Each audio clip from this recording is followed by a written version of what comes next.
Nous voici dans l'octave de la Chandeleur. Bon, normalement, ce qu'on aurait pu faire, c'est la messe du 5e dimanche après l'Épiphanie, 5e dimanche de l'Épiphanie. Nous faisons mémoire de ce dimanche-là d'ailleurs, mais comme dimanche passé c'était la Chandeleur, ce dimanche-ci on fait la messe de l'octave de la Chandeleur. Donc on va continuer à méditer sur ce thème, le dernier jour, on va méditer sur ce thème, et ça tombe vraiment fort bien, puisque demain, puisqu'en fait après cette messe on fait l'adieu à l'Alléluia, on fait la déposition de l'Alléluia.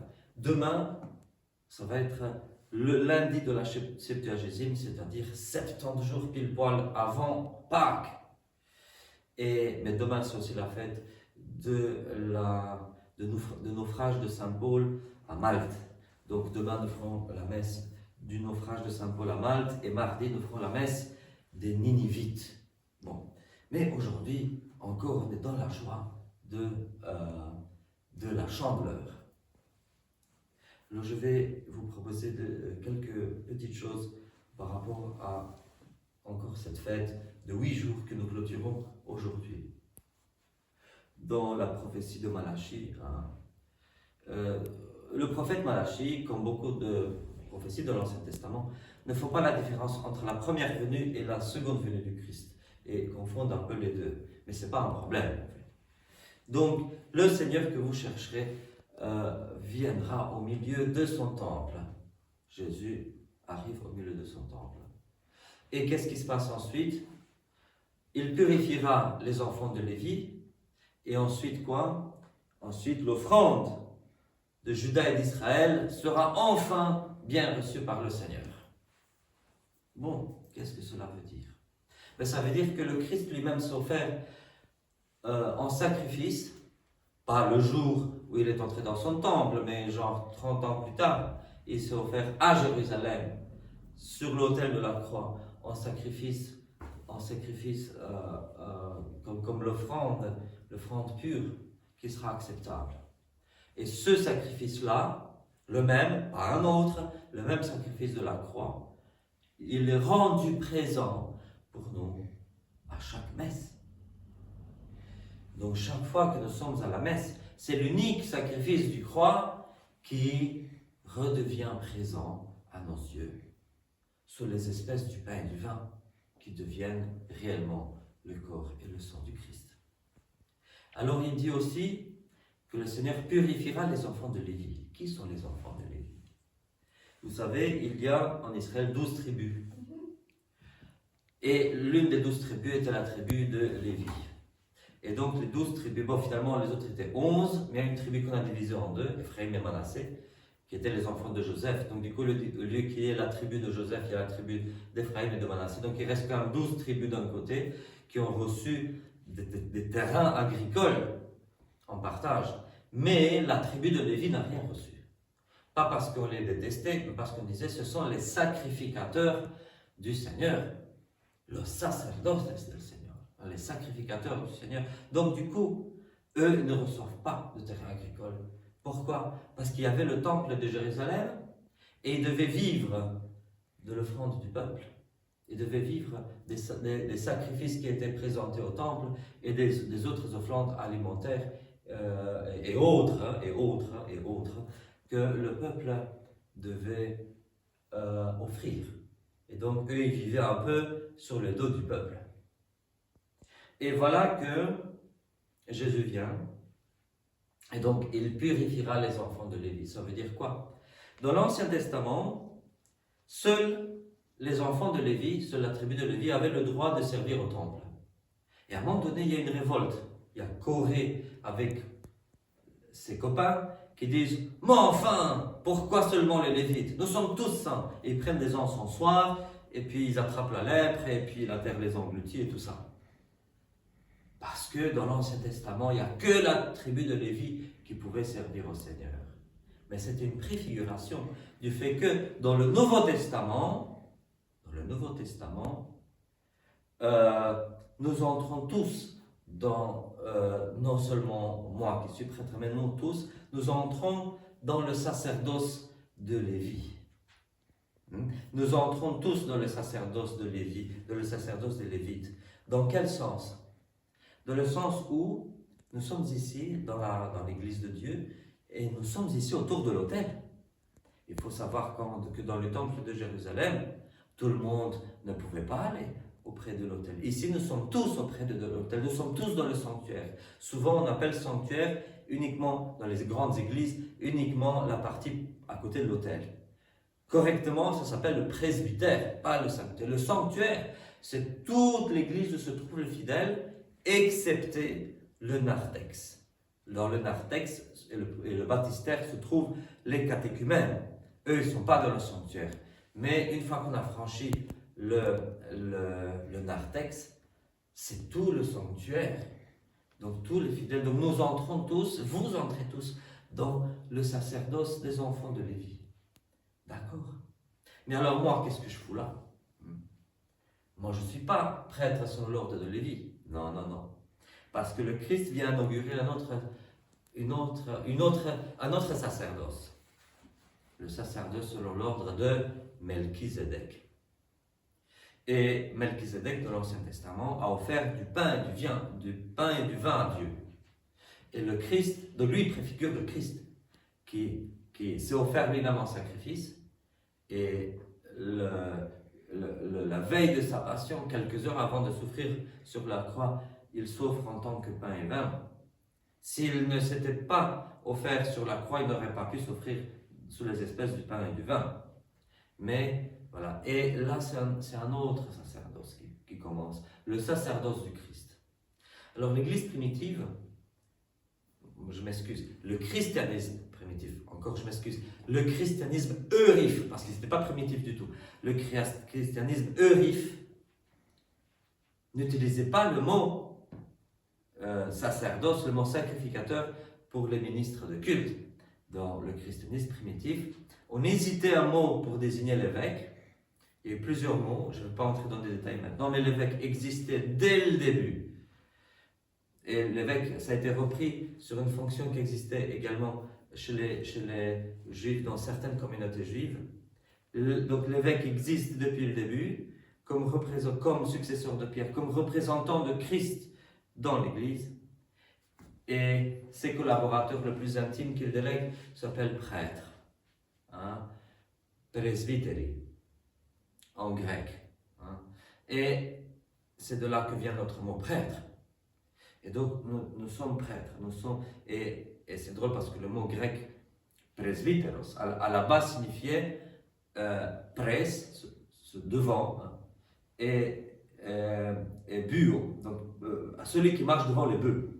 C'était ça, donc parce que dans l'Antiquité, c'était les vieillards qui paissaient les troupeaux de bœufs. Donc c'est de là le mot, on parle aussi d'une maladie presbytique, le fait d'être trop vieux au niveau des yeux, avoir les yeux comme les vieux, c'est la presbytite. Donc le prêtre, c'est entre guillemets le vieillard de l'Église. Le vieillard de l'Église. Bien sûr, je n'ai que 43 ans, mais à une époque où on mourait jeune, avoir 40 ans, c'était quelque chose. À une époque où la majorité des gens mouraient à 45, avoir 30 ans, c'était quelque chose. Donc, voilà, pour cette histoire. Donc, je suis prêtre. Et mais en tant que prêtre, comme je dis, je célèbre la messe en la personne du Christ, par délégation de mon évêque. C'est-à-dire que, quelque part, le sacerdoce du Christ passe à moi. C'est-à-dire que, non pas que j'offre sur l'autel un autre sacrifice, parce que non, il n'y a qu'un seul, celui du Christ. Mais comme le Christ se rend présent à l'autel, et je représente le Christ devant l'Église. Quand je dis prenez, mangez, ceci est mon corps, je prête ma voix à qui? À Jésus. Jésus dit par moi, ceci est mon corps, ceci est mon sang. Donc, nous entrons, nous prêtres, nous évêques et prêtres, nous entrons dans le sacerdoce du Christ. Voilà. Alors, je vais revenir à autre chose. Je disais, j'ai le fils de Lévi, je parlais de ça. Donc, les fils de Lévi qui étaient nourris par le peuple. Eux, ils ne travaillaient pas. Enfin, en tout cas, pas un gros boulot comme tout le monde. Ils étaient nourris par le peuple. Malheureusement, j'ai envie de dire, dans le christianisme, à partir d'une certaine époque, s'est maintenue cette coutume, ou plutôt on a copié cette coutume. Alors que nous avons un autre sacerdoce, pas le même que celui de Lévi. Vous tous, vous êtes dans le sacerdoce de Lévi. Mais nous avons un autre ministère, une autre prêtrise.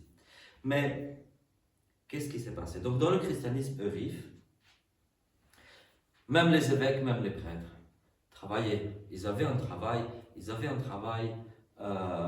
ils travaillaient de leurs mains pour gagner leur vie. Saint Paul nous parle très clairement, Saint Paul qui doit travailler, il faisait des tentes, pas des tentes et des oncles, des tentes carpas. Il faisait des tentes, parce que il y avait encore des juifs qui vivaient sous la tente, puis les bergers, donc il faisait des tentes pour s'abriter, des petites maisons de tentes, carpas, dormir dans las carpas, non? Des tentes. Et il faisait un métier itinérant, mais il travaillait de ses propres mains. Et il invite les ministres chrétiens à faire la même chose, à travailler du travail de leurs mains. Mais petit à petit, je ne sais pas vous dire à quelle époque ça commence, mais on commence l'idée que le clergé doit être entretenu par le peuple. D'abord, ça commence par les veuves. Dans l'Église, dans le christianisme juif, il y avait les veuves consacrées. Pas que les veuves, Madame tout le monde, mais les veuves consacrées, qui en général n'avaient pas d'enfants, qui avaient un ministère dans l'Église, le ministère des veuves. Et on trouve dans certains écrits, comme le Testamentum Domini, une œuvre écrite entre le 2e et le 6e siècle, on trouve dans certaines régions du monde, il y a l'église cathédrale, et autour de la cathédrale, il y a un complexe de bâtiments et des cellules. Et il y a la chambre de l'évêque, les chambres des veuves, les chambres des vierges consacrées, les chambres des veuves consacrées, les chambres des vierges consacrées. Et donc, comme il n'y avait pas de sécurité sociale, c'est l'église qui pourvoit à leurs besoins. C'est-à-dire que le dimanche, on fait une collecte, et puis une partie de cet argent-là sera utilisée pour secourir les pauvres, et puis l'autre partie pour donner à manger à l'évêque, aux veuves et aux vierges consacrées, qui eux ont un ministère tellement prégnant, tellement pressant, tellement urgent, qu'ils ne peuvent pas aller travailler au champ. Et donc du coup, les chrétiens qui travaillent au champ s'occupent à nourrir ces gens-là. Mais je dis, c'est déjà un truc tardif. Et on arrive comme de mon temps, quand j'étais gamin moi-même, que le village avait du terrain agricole, que le village cultivait du terrain agricole pour donner la rente au curé. En Belgique, on vit un système, comme dans peu de pays, mais en Belgique, on a ça depuis Napoléon, où il y a des cultes, pas tous les cultes, mais certains cultes, qui reçoivent de l'argent de l'État. Donc, nous ne recevons rien, moi je ne reçois rien, les imams ne reçoivent rien, les prêtres, si je ne m'abuse pas, les prêtres arméniens ou syriens en Belgique ne reçoivent rien non plus. Beaucoup de cultes en fait ne reçoivent rien du tout. Les prêtres ne reçoivent rien du tout. Mais malheureusement, dans certains cultes, le culte catholique romain notamment, mais d'autres petits cultes aussi, reçoivent de l'État, un traitement de l'État. Leurs prêtres reçoivent un traitement de l'État. Et pour eux, ils considèrent que c'est quelque chose de bon, mais moi je veux dire une chose, ce n'est ni juste, ni bon pour eux, ni bon pour la société, ni bon pour nous. Ce n'est bon pour personne malgré l'illusion que cela donne. C'est-à-dire que pour les confrères catholiques romains, eux ils se disent, bah, moi je suis bien, j'ai un salaire de l'État, j'ai un traitement de l'État, je vis dans un presbytère, je ne dois pas payer le chauffage, moi je mène une vie relativement belle. Mais ce n'est même pas bon pour eux, parce que ça les détache du monde en fait. Ils ne sont pas comme les brebis. Le pasteur vit dans l'aisance pendant que les brebis ont du mal à nouer les deux bouts du mois. Et ça, c'est pas bon pour eux, pour leur ministère. Ce que le christianisme juif nous a donné, ce sont des églises avec un évêque à sa tête et plusieurs prêtres. On devrait avoir dans les grandes paroisses plusieurs prêtres dans une paroisse. Et que ces prêtres-là soient tous des prêtres ouvriers comme moi, qui se relayent pour tout ce qui est ministère dans les paroisses, qui se relayent et qui se partagent la tâche à accomplir. Pas un prêtre pour 9 paroisses, mais peut-être 9 prêtres pour une paroisse. C'est ça que voudrait le christianisme juif, et c'est ça qui devrait être la norme. Alors, c'est pas bon pour eux, c'est pas bon pour la société. Pourquoi? Parce que si on regarde les statistiques, nous les chrétiens pratiquants, nous représentons beaucoup moins que 1% de la population belge. Et ce n'est pas normal que toute la population belge, à travers ses impôts, contribue à payer des ministres de culte pour moins que 1% de la population. C'est injuste. C'est injuste. Et malheureusement, je dois le dire, je suis désolé de devoir critiquer, mais quand les prêtres catholiques romains reçoivent le traitement de l'État, l'État considère qu'en fait ils desservent toute une communauté, alors qu'ils ne desservent même pas 1% de la population. Donc ils sont payés par les 99% autres qui, eux, ne vont jamais à l'église. Et ça, c'est injuste par rapport à ces gens-là. C'est injuste par rapport à nous, parce que nous aussi, nous payons indirectement un peu du traitement des prêtres catholiques romains, alors que nous-mêmes comme prêtres, ne sommes pas payés par l'État. Donc c'est injuste aussi pour nous. Et c'est pas bon pour l'évangile non plus. Parce que, comme je dis, Saint Paul nous dit de travail de nos mains. Et tous les prêtres devraient être des prêtres ouvriers. Tous les prêtres, tous les diacres. Donc voilà, je pense qu'il est grand temps pour le christianisme de revenir à ses sources. Donc, je ne peux pas dire autre chose que il faut définancer les cultes. Il faut définancer les cultes. Pas tout, hein. Les écoles, c'est très bien. Avoir des écoles, financer les écoles à travers les cultes, c'est très bien parce que ça profite à un grand nombre d'élèves et de familles. Mais il faut absolument définancer le traitement de l'État des ministres de culte. Absolument, il faut définancer ça. Il faut définancer le fait que certains bâtiments d'églises qui appartiennent aux communes, aux provinces, soient alloués au culte romain, alors que les autres parfois n'ont pas où célébrer. Il y a des églises protestantes à Namur qui doivent louer un local, pendant que d'autres églises allouées aux Romains restent vides. Et ça, c'est injuste vis-à-vis de la population. C'est totalement injuste. Et ça doit disparaître. Et je le dis dans le cadre de l'Eucharistie, je le dis dans le cadre de l'homélie, mais ça doit disparaître. C'est non pas seulement une question d'opinion ou de politique, c'est une question d'évangile. Le définancement des cultes est une question d'évangile. Ça doit avoir lieu. Si on est fidèle à l'évangile, on doit définancer les cultes. Voilà. Le temple de Jérusalem. On parlait tantôt. Jésus est entré dans le temple de Jérusalem, et qu'est-ce qui se passe ensuite? Il est rejeté par une partie du peuple. Il est rejeté par qui? Surtout par la tribu de Lévi. Pas par tous, mais il est surtout rejeté par les chefs de culte. Ceux qui étaient les plus haut placés dans le culte judaïque de son temps. Le petit peuple l'écoute, le petit peuple se convertit, mais les grands chefs de culte le rejettent. Et qu'est-ce qui vient après? La destruction de ce temple. La destruction du temple de Jérusalem. Et encore aujourd'hui, ce temple est détruit.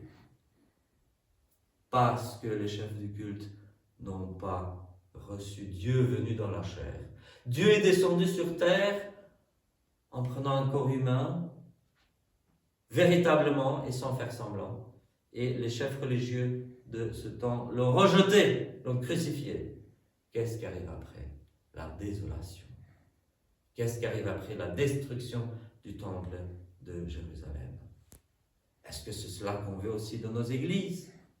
Parce que les chefs du peuple, les chefs religieux du peuple mangent le pain des veuves et des orphelins, Qu'est-ce qu'on doit avoir après ça?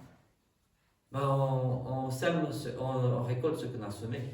Des églises qui se transforment en hôtels et en restaurants. Des églises qui arrivent dans la désolation. Pendant que d'autres doivent louer une salle de culte parce que personne ne leur donne de salle de culte, que les salles de culte vont servir pour devenir des restaurants, des magasins à chaussures. Tout ça parce que certains ne veulent pas se défaire des biens parce qu'ils considèrent que ce sont les leurs, alors que ce sont les biens du peuple. Bon, qu'est-ce que nous devons apprendre, nous, de tout cela? Nous devons apprendre que le royaume de Dieu n'est pas de ce monde. Que nous devons vivre la foi et répandre l'Église, élargir l'Église, sans dépendre de ce monde. Parce que dès que nous pactisons avec les richesses de ce monde, alors on commence petit à petit à trahir l'Évangile. Mieux vaut rester dans ce que nous avons, dans ce que nous avons, et de faire tout avec un bon cœur et sans exiger des choses. Faire ça de bon cœur, comme Saint Paul. Amen. Amen.